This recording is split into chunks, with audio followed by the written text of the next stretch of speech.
দেখছেন অবৈধভাবে বালু কেটে নিয়ে তারা শহরে বিভিন্ন জায়গায় বিক্রয় করছে। আমি সেই বিষয় নিয়ে আপনাদের সাথে রয়েছি, বিস্তারিত দেখাবো।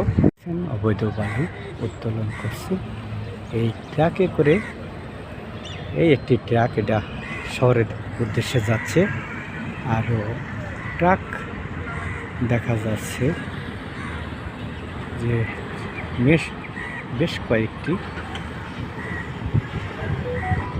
বেকু রয়েছে।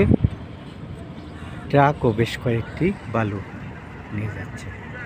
বালু কেটে শহরে বিভিন্ন জায়গায় বিক্রয় করছে। আপনারা দেখছেন যে এই ট্রাকে করে নিয়ে আসছে এই পদ্মা নদীর বালু। এই যে ট্রাকে করে বালু উঠছে, শহর বাজারে বিক্রয় হবে। দেখতে পাচ্ছেন অবৈধ বালু উত্তোলন করে শহরে বিক্রয় হচ্ছে বিভিন্ন অঞ্চলে।